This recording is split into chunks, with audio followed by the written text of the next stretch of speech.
Welcome and thank you for joining me. I'm Dr. Macie and I'm so glad you're here today. Today we are taking a closer look at a genuinely cutting-edge product from Designs for Health called Complete Commensal Probiotic. Now, this is not your typical probiotic, and over the next few minutes, I'm going to show you exactly why. Before we begin, a quick note.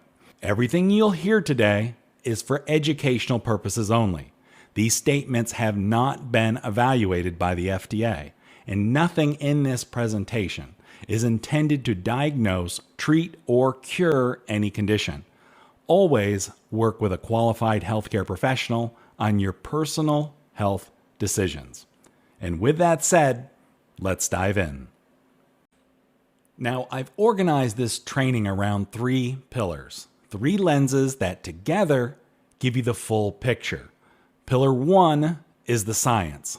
We'll talk about what I'm calling the American gut crisis and why the next generation of keystone commensals is fundamentally different from the probiotics most people are familiar with.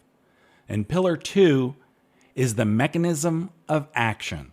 This is where we get into the cellular pathways, how these specific bacteria actually work inside your gut to support a healthier barrier and a calmer immune system.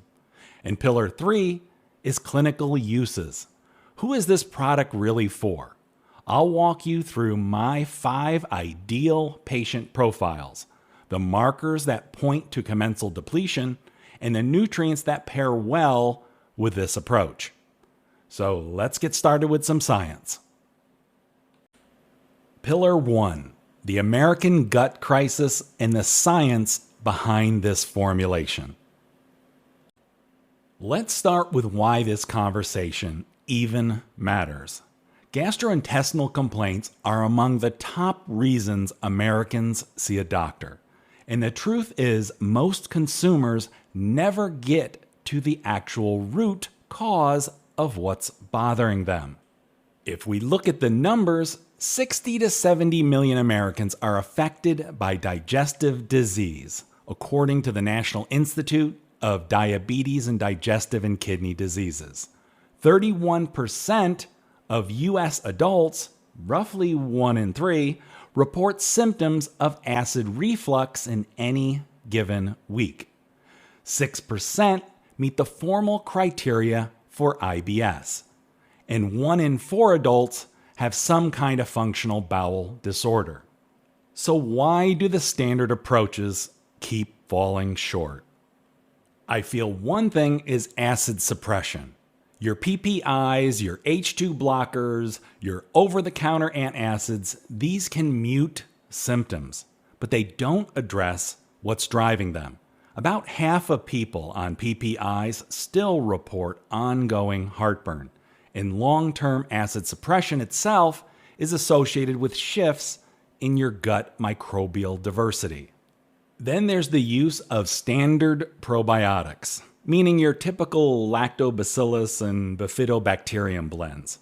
Now, these have a real role to play, but they don't replace the deeper oxygen-sensitive keystone species that your gut actually depletes. We'll come back to that later. And lastly, I would say, could it be diet restrictions when used all by themselves, i.e., low FODMAP, gluten-free, and elimination diets? These can quiet symptoms by removing triggers, but on its own, it doesn't restore microbial diversity. It doesn't repair the gut barrier or rebalance the immune system. In fact, aggressive long-term restriction can sometimes make microbial diversity worse. So, if those approaches are missing the mark, what's the actual root cause? Let's go there next. The root driver in most cases is something called dysbiosis, and specifically the loss of what we call keystone bacteria. Think of it as a cascade in 3 stages. Stage 1 is dysbiosis itself. You lose key anaerobic bacteria, specifically like Akkermansia, Faecalibacterium, and Roseburia. When those drop off, you produce less of something called butyrate, which is the preferred fuel for your colon cells. Then your protective mucus layer can thin, and your secretory IgA, your gut's antibody defense, gets suppressed. From there, we get stage 2, barrier breakdown. With those keystones gone, the tight junctions between your gut cells begin to loosen. Markers like zonulin go up, and the barrier becomes more permeable. Bacterial endotoxins, called LPSs, start slipping through into circulation and can drive low-grade systemic inflammation, which then sets us up for number 3, stage 3, downstream effects. And here's where it gets really interesting, because the consequences extend far beyond the GI tract. In fact, researchers now talk about 3 major axes. The gut-liver axis, which is trying to connect this to fatty liver disease, insulin resistance, and bile acid signaling problems.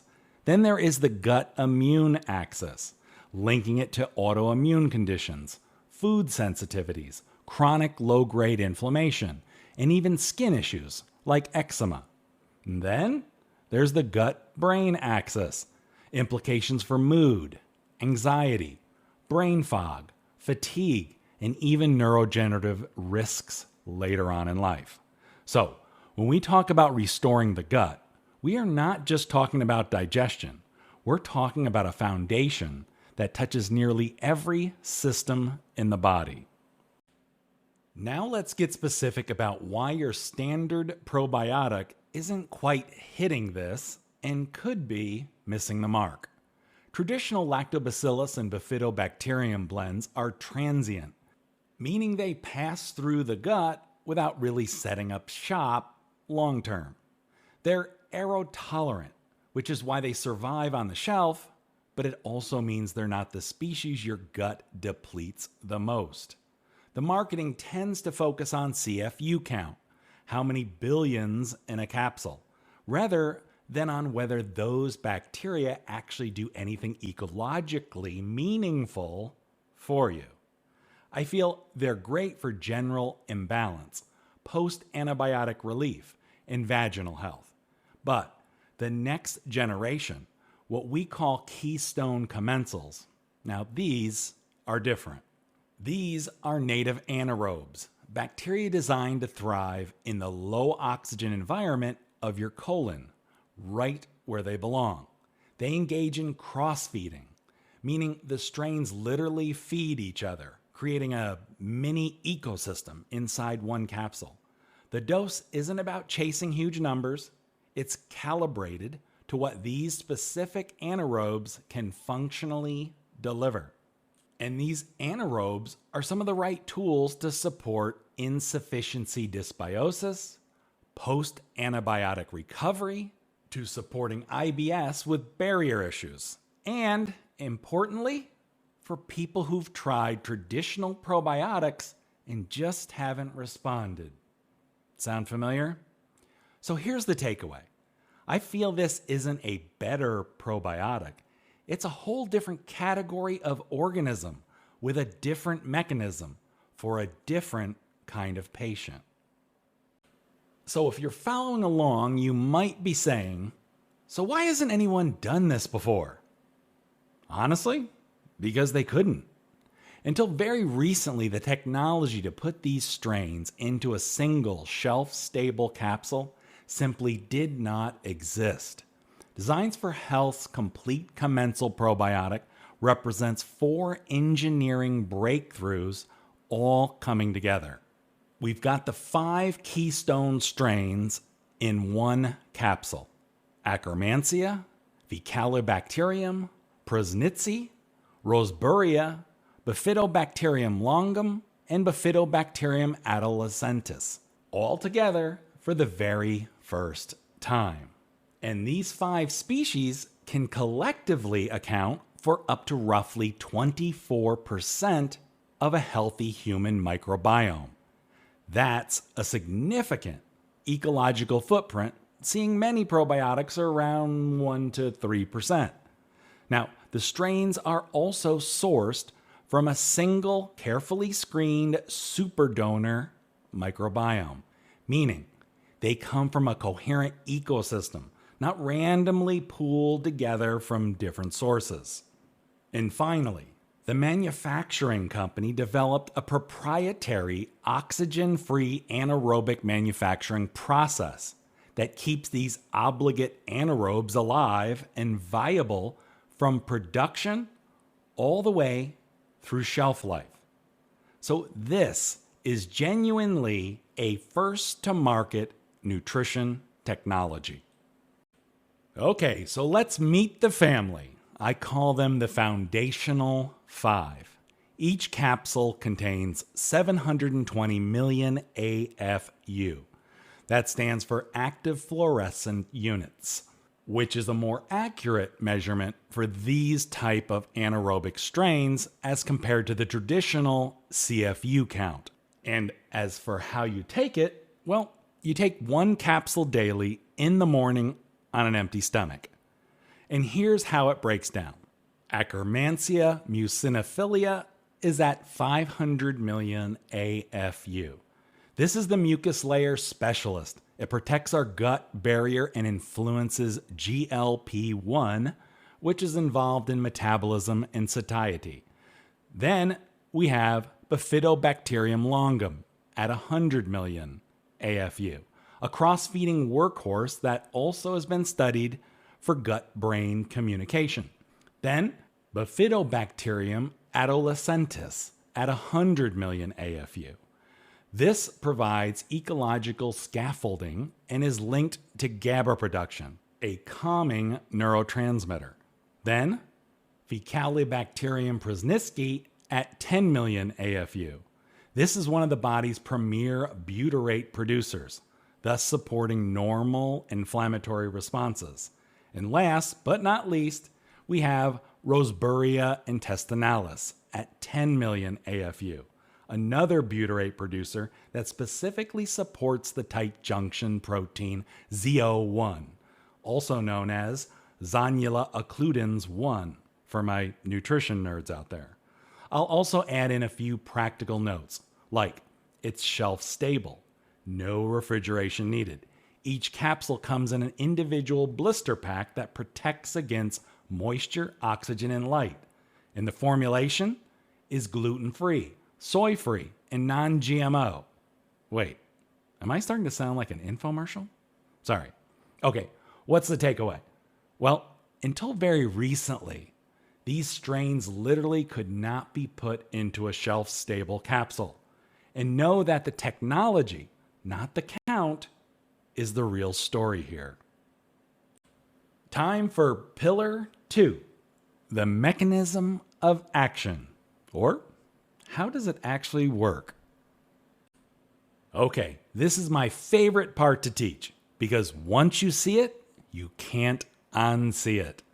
When commensal bacteria are restored, 3 cellular systems start to shift. First is barrier integrity, the tight junctions, the mucus layer. Butyrate upregulates the proteins that hold your gut cells together. ZO1, occludin, claudins reduce what's commonly called leaky gut. Akkermansia stimulates goblet cells to produce more mucin, thickening that protective layer. And specific peptides from F. prausnitzii supports epithelial repair through pathways like HIF1 alpha and IL-18. Now, the relevant biomarker here to watch is zonulin. When permeability is an issue, zonulin tends to be elevated. The second shift. This is the mucosal immune tone, i.e., your secretory IgA and your cytokine balance. F. prausnitzii produces a peptide called MAM, or MAM, that calms the NF-kappa B inflammatory pathway, thus reducing TNF-alpha and IL-1 beta. while Roseburia's flagellin is modulating our epithelial immune signaling. And then the Akkermansia and Bifidobacteria begin supporting healthy secretory IgA production. Now, the butyrate that's being produced can now promote regulatory T cells, your immune system's referees. Still with me? Okay.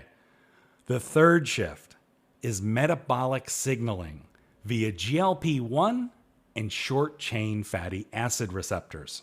Akkermansia produces a protein called P9 that, along with short-chain fatty acids, stimulates L cells in your gut to secrete GLP-1, the same hormone behind a lot of recent metabolic conversations, thus supporting glucose control and satiety. Our short-chain fatty acid receptors, GPR41 and 43, can now try to regulate energy use, blood pressure, fat tissue function, and our inflammatory responses. You see, a restored GI barrier reduces LPS leakage, which means less metabolic endotoxemia and less of the inflammation that drives insulin resistance. Then we can also add in that the cascade will also support our gut-liver axis. Whew! I know. Right now you're looking into the screen with the deer in the headlights look and saying, wow, this guy gets way too excited over this stuff. And yes, you're probably right. But here's the takeaway. We're not just talking about digestion with this product. We're talking about your GI barrier, your immune system, and your metabolism, all influenced by the same 5 strains in one pill. Buckle up, little camper. We're almost there. Pillar 3, best clinical uses, or where this product best fits. So, this product works well on its own, but it can also be layered with other nutrients for additional support. Here are 5 mechanism-based combinations that I like. First is polyphenols, things like cranberry, pomegranate, grape extract, and my favorite, quercetin. These act like prebiotics, specifically helping Akkermansia grow and supporting the mucus niche. Then there's SBI, or serum-derived bovine immunoglobulin. This is usually sold as immunolin. It can bind to luminal antigens, LPSs, and pathogens, supporting the mucosal barrier. Then another favorite of mine is L-glutamine, the preferred fuel for your enterocytes, your gut lining cells, and at adequate doses may help reduce permeability. Then we could also add in some mucin supportive fibers, dietary glycans, and certain prebiotics that provide ongoing food for Akkermansia and the Bifidobacteria, thus helping sustain that mucus layer. And lastly, there's Anaerostipes cacae, an additional butyrate-producing organism that cross-feeds on the acetate and lactate that the Bifidobacteria are already producing. Now, I will add a quick caveat. These adjuncts are synergy concepts based on mechanism and independent research. They have not been studied as fixed combinations with Complete Commensal Probiotic specifically. As always, work with your practitioner. Okay, so who is this product really for? Here are 5 of my clearest fits, or archetypes. Number 1, post-antibiotic disruption. The classic story I hear is, my gut hasn't been the same since I took that round of antibiotics. Loose stools, bloating, foods you used to tolerate suddenly bothering you. This product directly restores the anaerobic keystones that antimicrobial therapy may have wiped out. Number 2, IBS with a permeability overlap. stress-reactive bowels, variable stool patterns, food reactivity, fatigue alongside of GI symptoms, this product may support the barrier and immune tone pathway that this profile needs. Number 3, metabolic dysfunction with GI involvement. Think central weight gain, sugar cravings, energy instability, a history of high sugar eating. This is where Akkermansia and butyrate really shine, supporting the metabolic gut axis. Number 4, documented low commensals on testing. When stool testing confirms insufficiency dysbiosis, and it's often someone I see with a history of C-section birth, formula feeding, or long-term restrictive eating, then I feel this can be a direct restoration of those depleted keystone bacteria. And number 5, which is so very common, is the probiotic non-responder. Someone who has tried Lactobacillus probiotic blend after blend with no lasting improvement. That might be because they've been supporting the wrong layer. This product supports and targets the keystone layer that standard probiotics simply don't reach. If you see yourself in any of these 5, this is worth a conversation with your practitioner. So how do I know when someone might be a candidate for this product? Well, here are 2 tools I use. With stool testing, like a GI map, there are specific markers I tend to watch out for, like low or absent Akkermansia. It can be a sign of insufficiency dysbiosis and barrier compromise. Low F. prausnitzii suggests reduced butyrate and increased inflammatory risk. Low Roseburia points to vulnerability in tight junctions. Low Bifidobacterium means the cross-feeding scaffold is missing. Elevated zonulin signals tight junction opening. Out-of-range secretory IgA, high or low, might reflect mucosal immune disruption. Elevated calprotectin suggests active intestinal inflammation imbalance. An elevated beta-glucuronidase is a dysbiosis-associated enzyme that could mean an imbalance affecting bile and detoxification pathways. But I will say that you don't always need GI testing to know that something in the GI just isn't right. Here's a quick 10-question survey I tend to initially use for a quick screen. 1. Bloating, gas, or abdominal discomfort most weeks. 2. Bowel changes since antibiotics, food poisoning, or travel. 3. Alternating loose stools and constipation. 4. Stress or poor sleep consistently worsening gut symptoms. 5. Becoming reactive to foods you used to tolerate. 6. High fiber foods or prebiotics cause more discomfort than benefit. 7. Fatigue or brain fog alongside gut symptoms. 8. Changes in weight, energy, or metabolism with GI changes. 9. Skin flares, inflammatory symptoms, or a never settled gut. 10. Tried standard probiotics with little or no lasting benefit. I feel these simple questions are a great place to start. And when I hear yeses to say 1 to 3 of them, I just monitor. 4 to 6, I consider commensal restoration. 7 to 10, then that's a high priority conversation I feel you should have with a practitioner. I will also add and stress that please just remember these tools are supportive, not diagnostic. Always interpret everything with a trained healthcare professional. So let's bring it all together. Complete Commensal Probiotic from Designs for Health is a genuinely cutting-edge, first-to-market formulation that addresses a layer of the gut that most products simply can't reach. The science is solid, the mechanism is elegant, the patient profiles are clear, and for the right person, this can be a foundational piece of their wellness puzzle.